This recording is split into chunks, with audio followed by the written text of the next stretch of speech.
When Jerome Harper was demoted for his dreadlocks, he lost both his job and faith in fairness.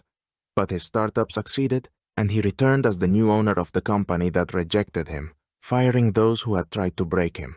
Jerome Harper, a talented and ambitious African American, worked at AlphaCo, one of the country's largest companies.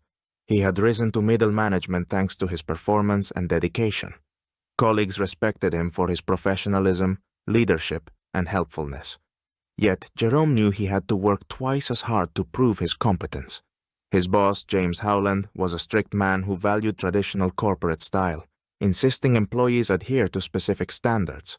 He often suggested Jerome adjust his dress and hairstyle to fit the company's status, but Jerome, valuing individuality, stayed true to himself. The turning point came when Jerome wore dreadlocks, a cultural symbol he cherished. For him, it was a statement of pride, but James saw it as defiance against corporate norms. Using inappropriate appearance as an excuse, James began seeking ways to remove Jerome. After Jerome presented a report showing impressive sales growth, James called him into his office. Though he praised Jerome's work, James criticized his appearance. "Jerome, your dreadlocks raise concerns among senior management," he said. Jerome defended his choice, but James was unmoved. Days later, Jerome was demoted from manager to analyst with a significant pay cut under the guise of maintaining corporate culture, though the true reason was clear: bias. It was humiliating. Jerome's achievements were dismissed, and he saw colleagues with lower results advance. James's prejudice was undeniable. He never trusted Jerome with leadership roles and kept him from showcasing his skills to senior management. It was a blow to Jerome's reputation and dignity. He recognized not only personal bias, but systemic racism in the company. Instead of breaking him, this strengthened his determination to prove his worth beyond appearance or skin color. After the humiliating demotion, Jerome Harper was in a deep crisis. He couldn't believe his talent and achievements were dismissed due to his boss's bias. He wondered if all his efforts, every task and extra hour, had been meaningless. Though his inner voice reassured him he'd done everything right, he couldn't understand why he was punished. Back in his lower position, Jerome handled routine tasks that neither challenged his skills nor his leadership. The demotion left him bitter and angry. He felt humiliated in front of colleagues who kept their distance, wary of leadership's disfavor. His motivation faded, and he stayed late at work, not for success, but to escape reality. At home, Jerome was withdrawn, locking himself in his study, avoiding the topic even with loved ones. His wife, Anna, wouldn't let him break down. She sensed how deeply the demotion hurt him and became his support. Every evening, she tried to lift his spirits with his favorite meals, old comedies, or time with their kids. "You can't let them win," she reminded him. "You're better than this job. They're intimidated by your talent." Anna knew Jerome's pride was wounded, and that betrayal from a company he'd served for years had left scars. His loyalty was dismissed so easily, and he struggled to accept it. Every time he returned home, defeated, Anna saw him wrestle with his emotions. She understood how much it pained him to think his work was in vain. Jerome faced a tough decision. He felt betrayed and disillusioned by the company's injustice. It hurt to remain in a place that had undervalued him. Yet he feared leaving a stable job and starting over. Quitting meant admitting defeat to James Howland and others who doubted him, an acknowledgement that the system had won. Each morning, Jerome looked in the mirror, searching for answers. His reflection showed both exhaustion and determination. He was tormented by doubts. Should he keep fighting or leave the increasingly cold corporate walls behind? He questioned if he could ever break through the prejudice that seemed unbreakable. Anna was his anchor amid the uncertainty. She reminded him of his dreams, his desire to prove that skin color didn't define abilities, and assured him they could face anything together. Yet Jerome's internal conflict persisted. He wavered between staying to claim his place and leaving to find a more supportive environment. This indecision haunted him, causing anxiety and sleepless nights. Whenever he considered leaving, he thought of his team, those who still stood by him despite management's pressures. Their belief in him as a leader, regardless of his role, made him hesitate. It pushed him back to thoughts of continuing the fight. Working in a lower position, Jerome felt sidelined, no longer trusted with important projects, performing routine tasks that required no special skills. Yet during this time, he realized he wasn't alone. Some employees, initially avoiding him out of fear of management, began to approach him with understanding. The first to support him was Carl, a young analyst who stayed late to chat. "You deserve better," Carl said, noticing Jerome's fatigue over financial reports. Jerome had thought his colleagues were distant, but many saw him as both a professional and someone who had been wronged. Gradually, more joined. Jessica, from marketing, would bring him coffee and share her concerns. She admitted witnessing James's unfair treatment and admired Jerome's resilience. "You inspire us," she said. These small acts of solidarity were more meaningful than Jerome had expected. He noticed the supportive glances and hushed discussions among employees, which lifted his spirits. His leadership qualities re-emerged, but differently. He became an informal leader among junior staff, offering advice and guidance. He shared his experience, helped strategize, and provided tips on improving presentations. These casual sessions turned into informal mini-seminars, often held over coffee breaks or after work. Jerome even started informal meetings for junior employees to discuss their ideas. He watched as young colleagues, once hesitant, opened up with fresh concepts. This renewed sense of purpose transformed him, no longer a victim, but a catalyst for change. His unofficial leadership restored his confidence. Jerome realized his skills and knowledge were intrinsic qualities, not tied to appearance. They had led him to success before and remained strong despite challenges. As he shared his expertise, his confidence grew. Colleagues who once feared him began to respect his advice, turning to him during difficult moments. Jerome became a mentor to many, proving his career was far from over. Inspired by his colleagues' support, Jerome took more decisive steps. He no longer sought validation from those who had dismissed him. His real value lay in his ability to help others grow and find creative solutions. This realization was a turning point, motivating him to move forward regardless of obstacles. At one of AlphaCo's corporate events, Jerome unexpectedly found himself face-to-face with the company's founder, Mr. Richardson, a respected figure known for recognizing potential. Jerome was only there to assist with organization, but when the chance came, he seized it. Introducing himself, he boldly shared ideas on improving sales strategies, communication, and process efficiency. Despite the skeptical colleagues around, Mr. Richardson listened attentively and encouraged Jerome to develop a detailed plan. This validation reignited Jerome's determination. Motivated, Jerome spent nights crafting a comprehensive strategy for the company. He worked tirelessly, analyzing data, studying trends, and proposing innovations.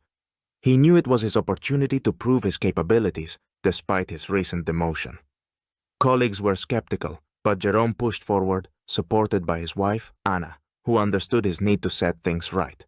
The strategy included modernizing production, optimizing budgets, and enhancing client relationships. As he refined his plan, junior employees began to see the value in his work and offered assistance. Jerome's efforts gradually gained respect, shifting attitudes among his colleagues. Finally, Jerome presented his meticulously prepared proposal to Mr. Richardson, complete with data and projections. Aware of the risk of rejection, he knew he had done everything possible to showcase his value. Mr. Richardson promised to review it, leaving Jerome to wait anxiously for a decision. Despite the uncertainty, he felt more hopeful and alive than he had in a long time. When James Howland learned of Jerome's meeting with Mr. Richardson, he was furious. He saw Jerome, who didn't fit corporate standards, gaining attention from the company's founder, which threatened his authority. Fearing his reputation was at stake if Jerome's ideas were accepted, James moved quickly to eliminate him. James announced a sudden inspection of employees' work, a tactic clearly aimed at Jerome. He scrutinized every detail, searching for any error to justify Jerome's dismissal. Some colleagues, sensing the unfairness, discreetly supported Jerome by checking his reports, but James wasn't seeking mistakes, just a pretext. At the end of the week, James declared Jerome's performance unsatisfactory. In a cold tone, he accused Jerome of violating corporate standards, fabricating charges to push him out. Jerome, trying to defend his work, was constantly interrupted by James, who dismissed his explanations.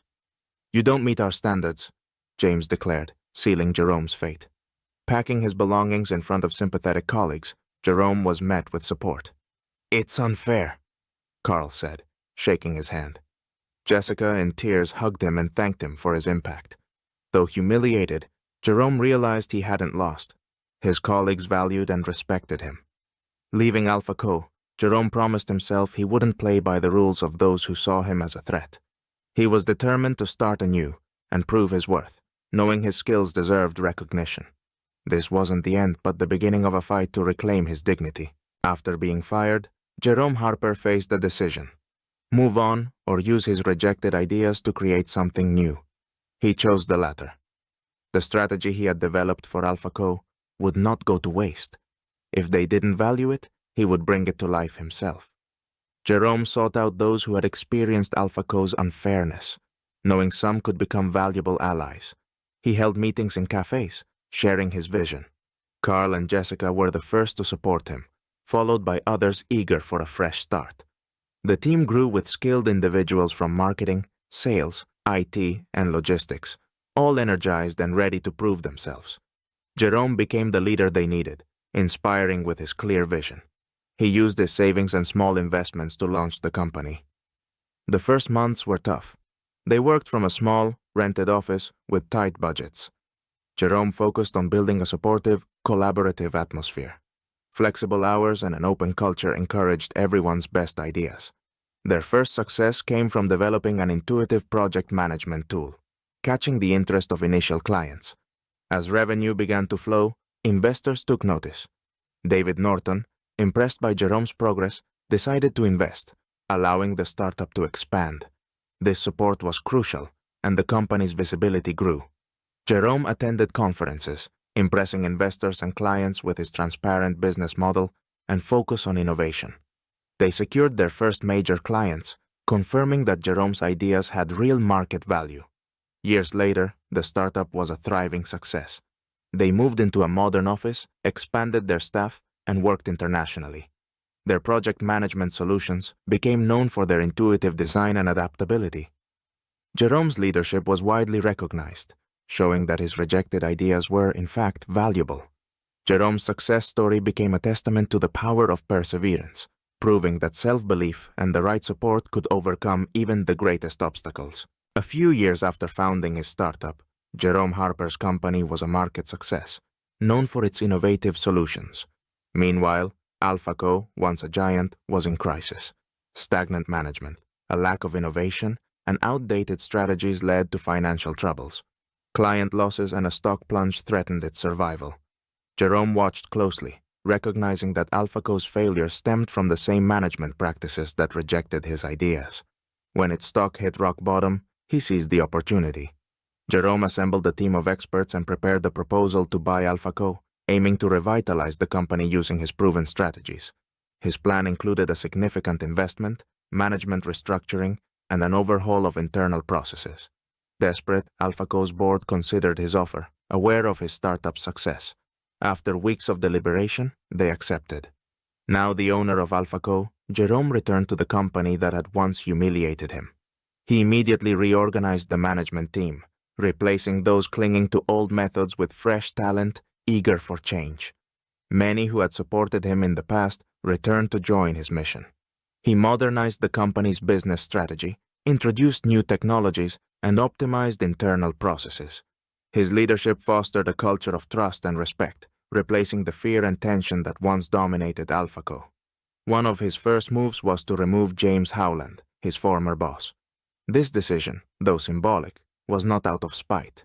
It was necessary to rid the company of its outdated leadership. Jerome appointed a new leader who aligned with his vision of transparency and innovation. Alpha Co.'s transformation was swift. Each quarter showed improvement, with clients and investors regaining confidence. The stock rebounded, and the company became competitive once more. Jerome's return to Alpha Co. was both a personal and professional triumph. He demonstrated that resilience, belief in one's ideas, and a willingness to take risks could turn rejection into success, inspiring others to believe in their potential to drive change. As the new president of AlphaCo, Jerome Harper knew that the road ahead would not be easy. He came to a company he had once left, and now his task was not only to restore it, but to create an entirely new corporate culture based on justice, respect, and inclusivity. Jerome understood that old methods no longer worked, and to restore AlphaCo to a leadership position, radical changes were needed. Jerome's first decision as the company's president was to fire James Howland. This was not simply an act of retribution. Jerome knew that James's bias and negative attitude towards employees, especially those of different racial and cultural backgrounds, was one of the main reasons for AlphaCo's decline. James was a symbol of the old system, where bias and fear of change hindered the company's progress. Jerome publicly announced his dismissal at a company-wide meeting, emphasizing that the company would no longer tolerate discrimination and prejudice. This move sparked a wave of discussion.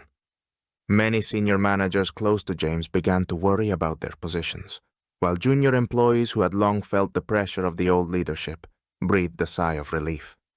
From day one, Jerome made it clear that the company would no longer be a place where success was determined by old connections or belonging to a particular social group. He established new principles based on transparency, fairness, and openness. One of Jerome's key initiatives was to create a more inclusive corporate culture. He launched the Equal Opportunities program, which involved implementing diversity and inclusivity principles at all levels of the company. Leadership development, overcoming stereotypes, and creating a trusting atmosphere were key topics of the workshops and seminars organized. Jerome personally participated in these events, setting an example of openness and readiness for dialogue. He also introduced a mentorship program, where experienced employees helped young specialists grow and adapt to the company. This created stronger ties between different levels of the staff and eliminated barriers that existed under the old management. Jerome knew that restoring trust required improving communication and making it transparent. He opened a direct feedback channel through which any employee could contact him directly with ideas or issues. Additionally, he made changes to the motivation system. Employees were now evaluated not only by quantitative metrics, but also by their contribution to the company's development, teamwork, and drive for innovation. Jerome began introducing bonuses for initiative and successful projects, regardless of an employee's position. This motivated people not to be afraid to voice their ideas and try new approaches. Under his leadership, the company began to transform. Employees who had once feared speaking up or proposing ideas started to take the initiative. The office, which had seemed cold and unwelcoming, gradually became a place where people openly discussed projects and ideas, and creativity was valued as much as discipline. Jerome implemented a flexible work schedule policy and supported the creation of interest-based working groups, allowing people to feel more comfortable and harmonious at work.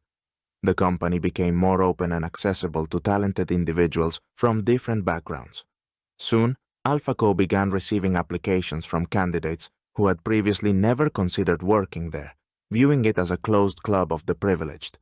Jerome implemented a policy of equal hiring to give talented specialists a chance, even if they didn't fit the old corporate standards, but had the necessary potential and passion for the job. The results didn't take long to appear. The company began to recover. Profits were back on the rise. Clients who had left for competitors returned, seeing that AlphaCo had changed for the better.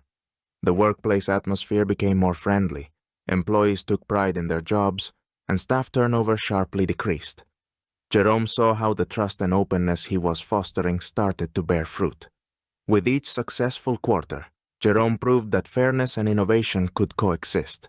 He showed that a company that had once rejected him now thrived because of the principles he had always believed in. His perseverance and belief in himself helped him overcome the bias that once seemed insurmountable. Jerome became a symbol of the fact that hard work, honesty, and a commitment to fairness could change even the most conservative structures. In the end, he created a company that not only competed in the market, but inspired others to follow its example. AlphaCo became a model for other corporations, demonstrating that change is possible if led by someone willing to fight for their beliefs and the rights of their employees. Jerome Harper, whose story began with an unjust demotion, was now recognized as one of the most influential leaders in his industry, proving that justice is achievable and overcoming prejudice is just a matter of time and perseverance.